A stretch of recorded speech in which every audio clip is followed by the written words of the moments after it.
Started in here, Ryan Gibson podcast. What's up? President Tariff. When I what? Hey, it's not me, it's your government. I don't get fucked by tariff, you get fucked by tariff. In China, we call that hot potato. Okay, sorry about that. President Tariff addressed the nation last night. I was watching Survivor and it was interrupted by President Tariff's address to the nation, and he said some things about the war. Whatever you guys got from the president and what he was talking about is similar to the same thing that I received from it. And it was much of just chatter. Now, he is the president of the United States, so, shout out to that. But listening to his speech, his monologue, I'm just sitting there and I'm thinking, like, he's literally speaking as if he is playing Call of Duty.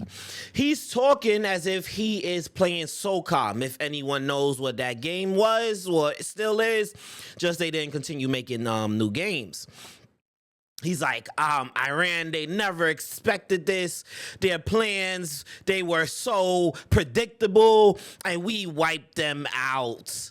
We demolished them.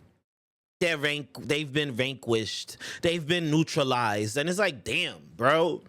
You're literally talking about killing lives. Now, of course, there's going to be some innocent lives taken, right? Collateral damage. But it's shitty because, as a president, our president of the United States, yes, we understand things have to happen and wars, they happen. But the sad part about that is these politicians that declare war, these politicians that are all for wars because of the financial gains, they're not the ones fighting and shooting and losing their lives. I believe there were 13 U.S. lives lost since the beginning of the war. God rest the dead. And albeit, as the president mentioned it, he doesn't feel it. The families, the friends, they feel it. They feel that. They feel that. They feel those lives lost. So when the war is going to be beneficial, in terms of just having straight power, in terms of just being in control and the finances, there's people who are feeling it because the lives of their family members, the lives of their friends were taken. So as I watched it, I'm like, damn, wow. It's just a simple war to you. It's just about money to you. It's about oil. If indeed, and I'm not going to delve so deep into the politics of that, but if indeed we didn't need any oil, gas from these other places, from these wars, if America was bringing in all of these things, and you just have to think, these naturally occurring substances, they are contingent to where it is in the world. So you might be located in one part of the world that just doesn't produce a certain amount of whatever it is. Let's call it X. No, because that's what it is. Let's call it A. You can be somewhere else and you don't produce as much A, so therefore you have to barter. This is the whole idea of this world. So you have to get it from other places. You have to barter. You have to do things that make sense. However, some countries, they rather invade and take.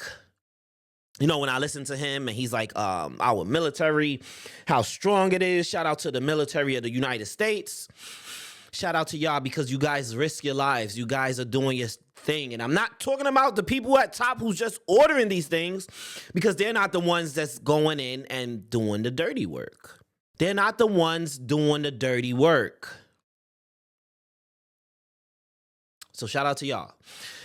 An analogy I'll use is, let's say, for example, the CEO of a fast food chain decides to, hey, I don't want you guys to use mops anymore. I want you to get on your hands and knees and scrub the floors. Now, whether it's better in terms of cleanliness, they're not the ones feeling it. So when these politicians order these wars, when these politicians order these bombings, who's suffering? Really?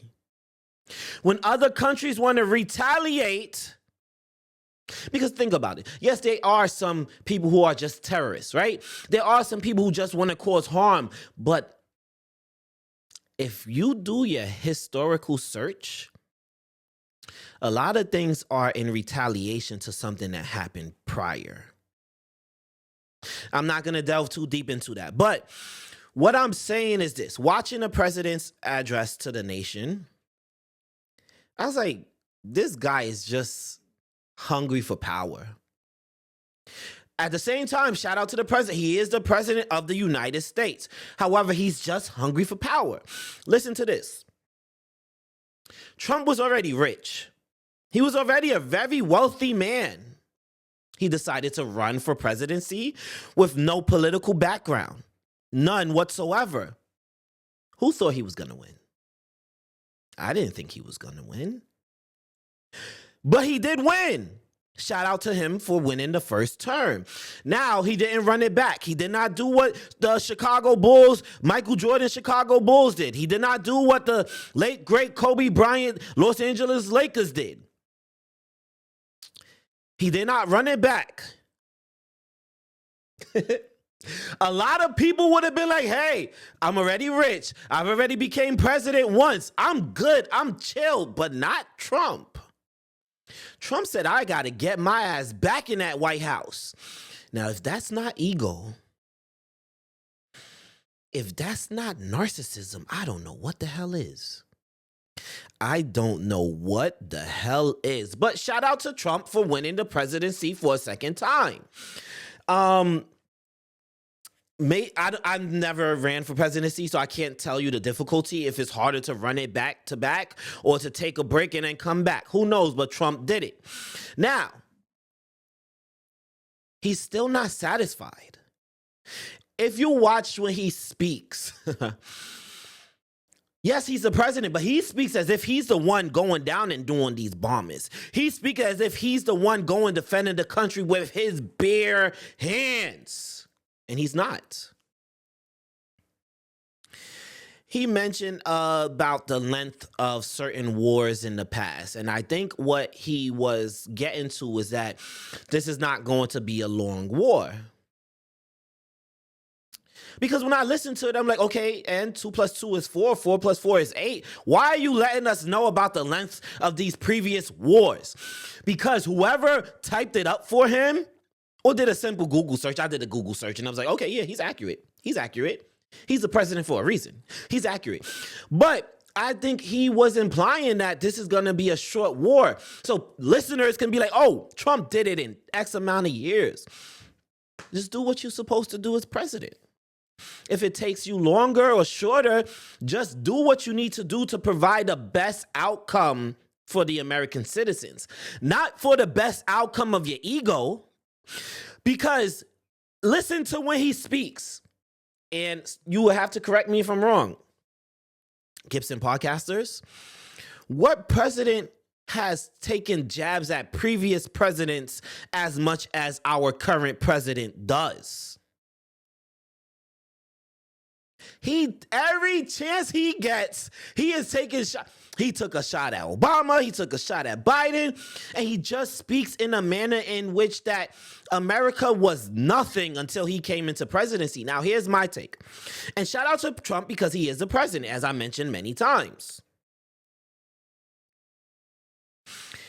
The goal is to do what's best for America. And when you verbalize so many times, time in and time out, time after time, about how bad America was, how bad the situation where America was in, you're really taking a jab at all Americans. Because one president cannot run the entire country without any hindrance, without any other input. That's why we have the 3 branches of the government, right? So when you do that, you are taking a jab at all Americans because in a sense, all Americans have some type of contribution to the president, whether it's a vote, whether it's an influence, whether it's just topics, there's some type of contribution from American people. So I feel like, it's just an ego thing. But hopefully everything goes well for America. We are Americans and we just want the best. Gas prices are high. This is not anything that's taboo. This is not anything that's abnormal. This is not anything we haven't experienced. We've experienced high gas prices, but that's not the goal. And especially when you are leading people to believe that you are going to drop certain things, but the things go up, then it's like, what's going on? As I mentioned, President Tariff. You get fucked by tariff. He spoke about bringing up tariffs and it's going to be better for America, but how many Americans benefited from tariffs? How many? Because we have to pay more now. Because prices are going up. For equilibrium to be reached because of the increase in tariff, because of the tariffs, they increase the prices. So therefore, we're paying more. But he said tariffs are a good thing, right? That was just my take from the president addressing the nation. I just wanted to watch Survivor without any interruptions. But, so moving on to the next topic that I wanted to talk about. So Meek Mills, he wrote a big response, a big reply. I think he was unsatisfied with the remarks of Charlamagne that Charlamagne spoke about on a podcast. I saw a clip of it. I did not read the full Meek Mills response, no, but I did hear them speak about it. So what Charlamagne was basically saying, he was saying that Meek Mills, things changed for Meek Mills after the Drake beef battle, whatever you want to call it. And he felt like Meek Mills should have been continuing putting out music, which I concur. I agree with that. Because Meek Mills had a vibe, he had a wave, he had a following, he had a good thing going. Even the likes of G Herbo said that Meek Mills was one of his influence. Now, Charlamagne said that he would have put down the social media, the Twitter, and he would have just been putting out music. And I agree with it. And Meek Mills, I guess he took offense to it. He said, this is what happens. I think he called Charlamagne gay, whatever. That's his, who gives a fuck? But, and Charlamagne also said that Meek Mills took a lot of blows, as it pertains to his relationship with Diddy, et cetera, what people said. And Charlamagne said that, because people are calling Meek Mill's gay, he's trying to flip it and put it on Charlamagne. One thing with us men, I feel, and men in general, I don't do that corny shit, but when something is not agreed upon with another man, don't take the route of calling that man gay if there's no kind of realness to it. Because if the nigga gay, who gives a fuck if he's gay, right? But that should not be a weapon. That should not be a tactic. Women do that shit. Women do it. Women do it when they cannot say much else about a man or what's going on, and they say, hell, oh, he's gay. So I think that should just be, I don't give a fuck what they say about each other to each other, but I think that should just be something as men, we stop that shit. Now, something I want to say, I don't know if they have a relationship or if they've ever had a relationship in terms of being cool. But if they did, I do think this was a situation that they should have, Meek should have hit up Charlotte and be like, yo, what's good, bro? Like, what you talking about type shit? You feel me? Because we're men. And I said it on my previous episode about my conversation with Brody Gaines. And when he said something that, when you're upset with somebody, a friend, someone you have some type of relation. Now, I don't know if Charlamagne and Meek, as I just mentioned, had any type of communication. But why would me as a man be upset with you and go tell somebody else? This is what Brody verbalized to me. And I was like, shit, that shit is true. That shit is true because you feel some type of way about somebody, and instead of talking to them, You hold those feelings and go say it to someone else, and now you're bottling shit up and you feeling more about this, and then that person's gonna hear it, and it just makes something out of nothing, in all honesty. It makes something out of nothing, in all honesty. And we gotta stop that shit as men. We got to stop that shit as men. We should not be doing that. Women, and this society, there's double standards in every which way. This is one of those double standards. Women do that, and it's okay because they're women. We can't do that shit as men. We got to cut that shit the fuck out. So that's just my take on it. I do agree. If Meek Mills continued to put out music, he wouldn't have been damaged from the battle. And I say damaged because it's like taking a bow out. It's like when these politicians, they're running, right? And when they see that they're going to lose, they concede. And it's like, hey, I'll beat your ass so much that you have to bow out. And that's what it gave. So when Meek Mills did that, that's what it gave. With the Drake and Kendrick, same mentality. I tell people this.